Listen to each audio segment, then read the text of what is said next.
Halo semuanya, selamat datang di paparan kita kali ini. Hari ini kita bakal bedah tuntas sebuah topik yang jujur aja luar biasa menarik. Kita akan menelusuri strategi finansial bangsa Yahudi dalam menghadapi krisis ekonomi dunia. Kita bakal bongkar rahasia sejarah, sosiologi, sampai kerangka ekonomi yang bikin komunitas mereka nggak cuma bisa bertahan, tapi malah makin berjaya di tengah ancurnya ekonomi global. Kita akan lihat ini secara murni dan objektif ya, buat paham gimana sih sistem lintas generasi ini sebenarnya bekerja. Nah, pertanyaannya gini, gimana caranya sebuah komunitas bisa terus bertahan atau bahkan berkembang pesat dari krisis atau resesi ekonomi global yang datang bertubi-tubi? Kalau kita lihat data sejarah, jawabannya jelas bukan karena hoki atau keberuntungan semata. Ketahanan mereka ini adalah hasil dari sebuah strategi raksasa lintas generasi yang udah diuji dan pastinya terus berevolusi selama ribuan tahun. Biar gampang, kita akan bagi penelusuran materi ini ke dalam 5 pilar utama, mulai dari etika dan pengelolaan kekayaan, lalu strategi diversifikasi 3 bagian, investasi pada modal manusia, gemach alias jaring pengaman komunal, dan terakhir, kita lihat gimana resiliensinya saat menghadapi krisis global. Yuk, langsung aja kita mulai. Oke, kita masuk ke pilar pertama, etika dan pengelolaan kekayaan. Di dunia mereka, ada satu prinsip dasar yang benar-benar jadi fondasi. Kekayaan itu bukan tujuan akhir, apalagi cuma buat ditumpuk sendiri. Uang adalah sumber daya titipan untuk tujuan sosial yang jauh lebih besar. Malahan, kekayaan ini dianggap sebagai ujian moral, atau mereka menyebutnya nisayon. Jadi, berbisnis dan cari untung itu sah-sah aja, bahkan sangat didorong. Asalkan, nah ini kuncinya, asalkan tetap ada di dalam batas-batas etika yang super ketat. Ada satu konsep kuno yang namanya Livnei Iver. Secara harfiah artinya dilarang menaruh batu sandungan di depan orang buta. Tapi dalam urusan uang, ini melarang keras segala bentuk keuntungan dari bisnis yang nipu, eksploitatif, atau merugikan orang lain. Ditambah lagi dengan konsep tikun olam atau memperbaiki dunia. Kalau dipikir-pikir, ini tuh kayak versi awal dari filter ESG, lingkungan, sosial, dan tata kelola yang sering dipakai perusahaan modern zaman sekarang. Aturan ini mencegah reputasi hancur berantakan gara-gara keserakahan dan memastikan transaksi itu punya integritas absolut dari dalam. Sekarang, kita beralih ke pilar kedua, strategi diversifikasi 3 bagian. Jadi, sejak abad keempat, teks kuno Talmud, tepatnya Bava Metzia 42a, udah merumuskan apa yang disebut aturan sepertiga. Ini kayak panduan praktis buat survival finansial. Saran mereka simpel banget.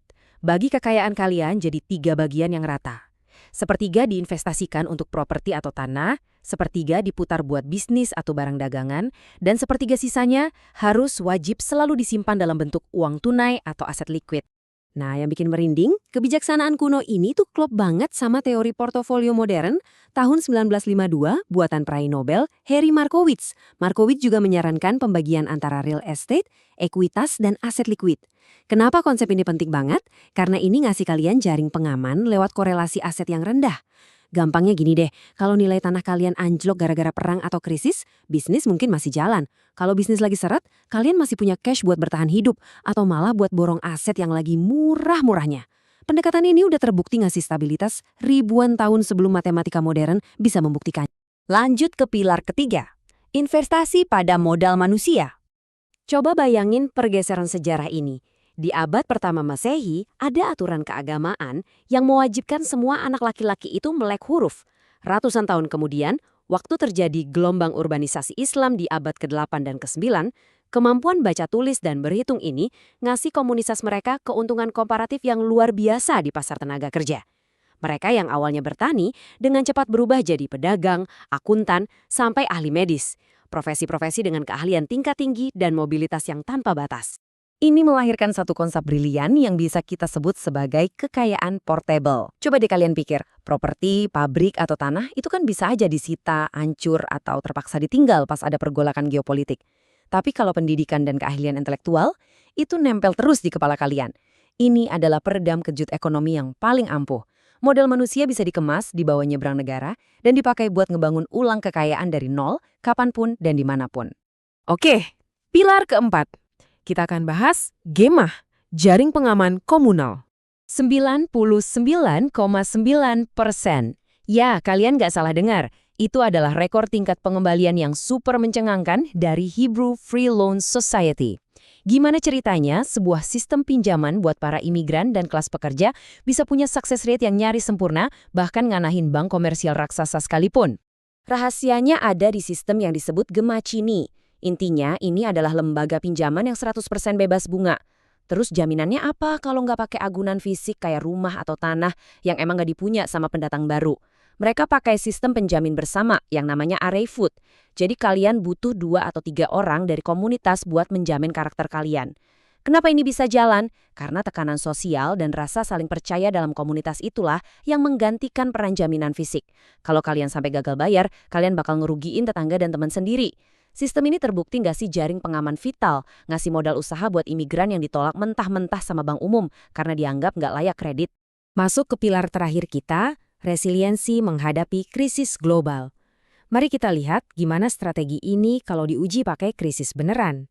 Sejarah udah ngebuktiin ketangguhan sistem ini lewat data yang jelas. Waktu terjadi hiperinflasi Weimar di Jerman awal 1920-an, di mana uang kertas benar-benar jadi kayak kertas rongsokan, strategi simpan aset keras dan barang dagangan dari aturan sepertiga sukses menyelamatkan kekayaan mereka. Terus, waktu masa depresi besar tahun 1929, struktur bisnis keluarga ngasih mereka fleksibilitas buat bertahan dari badai ekonomi. Bahkan, pas krisis finansial 2008, Gubernur Bank Sentral Stanley Fischer secara langsung bilang kalau Israel bisa selamat karena perbankan mereka yang konservatif dan tingginya modal manusia di sektor high-tech, sebuah bentuk modern dari kekayaan portable tadi. Biar kebayang praktiknya, kita lihat kisah nyata keluarga Rosenthal di Waterville, Maine, pas depresi besar tahun 1929. Pertama, mereka pangkas biaya operasional sampai seminim mungkin dengan pakai tenaga kerja dari keluarga sendiri. Terus, dan ini langkah jeniusnya, karena mereka punya cadangan uang tunai dari aturan sepertiga Talmudik tadi, mereka borong pabrik-pabrik wall yang lagi bangkrut dengan harga yang hancur lebur. Keuntungannya buat apa? Mereka pakai secara taktis buat bayarin kuliah anak-anaknya. Mereka ubah aset fisik itu jadi kekayaan portable demi ketahanan generasi selanjutnya. Di dunia finansial, kita sering dengar istilah kutukan generasi ketiga. Generasi pertama susah payah ngebangun kekayaan, generasi kedua menikmati, generasi ketiga malah ngehabisin semuanya sampai ludes. Nah, sistem mereka mencegah kutukan ini lewat model family bank atau bank keluarga. Uang itu nggak cuma diwarisin gitu aja, tapi diperlakukan kayak modal ventura internal. Anak-anak muda nggak langsung pegang uang miliaran. Mereka harus presentasi ide bisnis dulu ke para tetua keluarga kalau mau dapat pendanaan.